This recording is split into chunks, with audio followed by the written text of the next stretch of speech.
You should push yourself beyond your limits of tolerance in your 20s to find out where it is.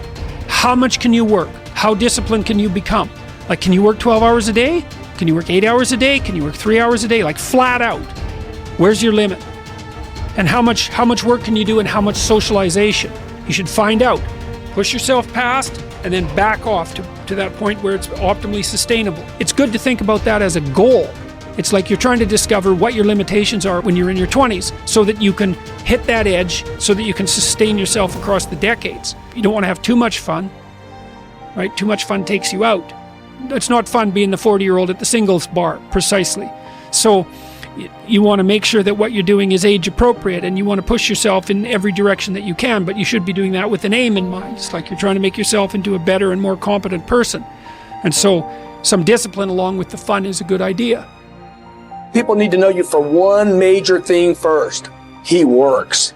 He produces. The guy's there every day. The guy's pushing and shoving. Because the truth is, no matter how good your ideas are, how good your art is, or how good your skill set is, if you're not working, man, if you're not vibrating at a frequency that people say, my God, how does that guy do all that? 10x levels, massive action, tremendous work ethic that's just a muscle now, and it's just a discipline in your life, and it's a normal way. You're not going to get in that top 10%. When you're obsessed, people think you're nuts. High performers are obsessed about the topic in which they're trying to learn, master, grow into. And if no one thinks you're crazy, you're not yet operating to the outer limits of your potential. You're not there yet. Because somebody in your life should say, you really care about this in a crazy way. And when you get there, you know you found your thing. It becomes necessary for us to excel in this. It's not a hope anymore. It's not a preference. It's a must. It becomes so necessary that it connects with our identity, that we feel it is necessary for me to deliver with excellence here because that is who I am. This topic, this thing I'm doing, I care about this, I want to master this. And when we hit that, game changer. Everybody wants to be a champion, but nobody's willing to put in the work that it takes to be a champion. Everybody wants to hold up the trophy and say, man, I did it, but nobody's willing to put in the work that it takes to do it. I love the process.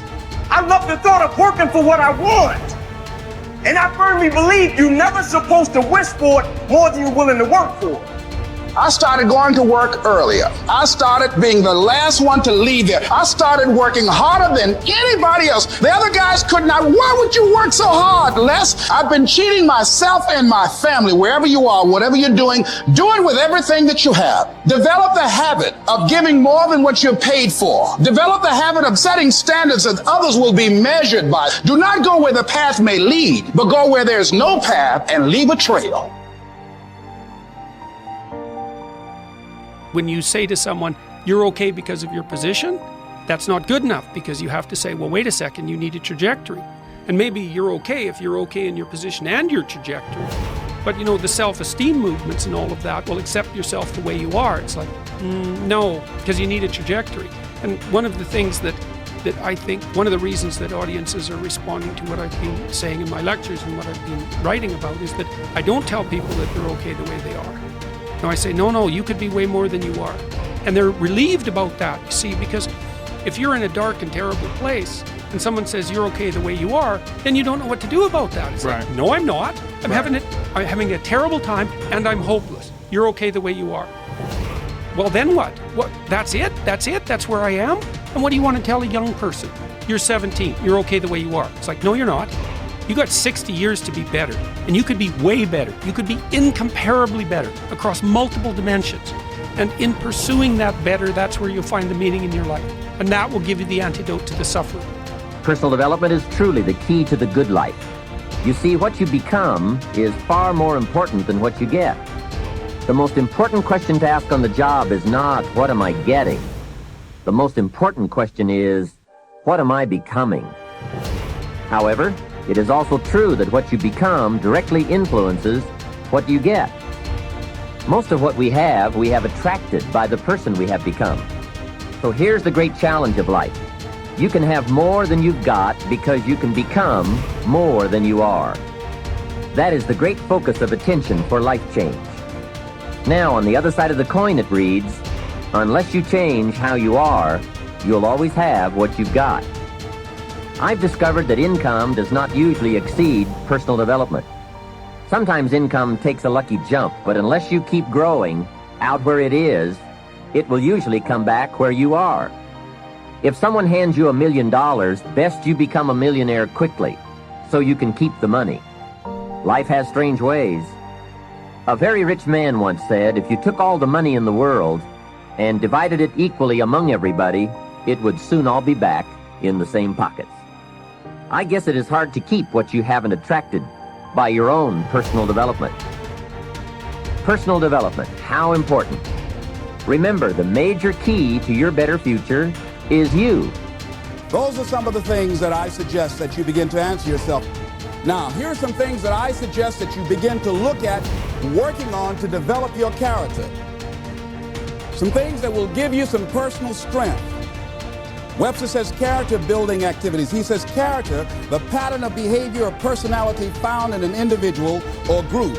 Moral strength, self-discipline, fortitude. That's what's going to be required in order to begin to manifest your greatness. Now, looking at yourself, one of the things I'm suggesting you look at, what is it that you need to be in the process of doing more of or less of? Like being more direct. So I used to have a problem of not telling people what I actually thought because I didn't want to hurt anybody's feelings. Saying no without feeling guilty. More focused. So I used to be the jack of all trades and master of none. Used to do a lot of things. One year I decided to do one thing well. I looked at all of my talents and I decided the strongest one, my ability as a speaker, that's the one I'm going to focus on. But I'm capable of doing a lot of other things. But only when I decided to focus that I begin to reap the rewards of my talent. And then after you do that, you can begin to expand and use the other talents that you have. Deciding to keep your word. If you just decide, I'm going to keep my word. If I say something, I'm going to do it regardless. Being more considerate. More trusting, more disciplined, being less fearful, being more adventurous. Find something that you can look at your life that you say, hey, I know I've got a problem in this area, being late. I need to take care of that. Procrastinating, I need to deal with that. Not taking care of business, being seriously not serious. Creating an imbalance in my life where I'm spending more time looking at television or having social fun and not spending enough time working on me. See, most people, ladies and gentlemen, spend more time working on their jobs than they spend working on themselves. They work harder on their jobs than they work on themselves. And whatever we achieve in life, whatever we create, whatever we're able to manifest comes out of the human mind. Now, I want you to think about 5 things that if you had the courage to do them, it will give you a feeling of satisfaction and self-respect. Think of 5 things that if you had the courage to do those things, you would feel a tremendous feeling of satisfaction within and self-respect. Take the time to write those things down, whatever they might be to you. It might be in your personal life.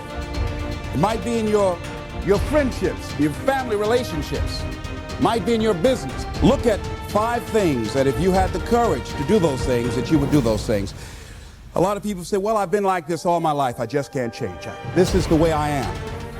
Dr. Harold Griswold, a psychologist and author of Direct Decision Therapy, said something. He says, when someone says, I can't change, some part of them wants to change, but the payoffs for his present behavior are greater than the payoffs for a changed behavior, or his fear of change is too great.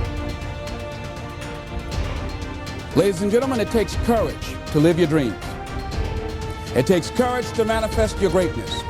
It takes courage to decide to live, to decide to bring out all of your talents and abilities, to decide to stretch out, to decide to take a chance. It takes courage to be happy, just to be you.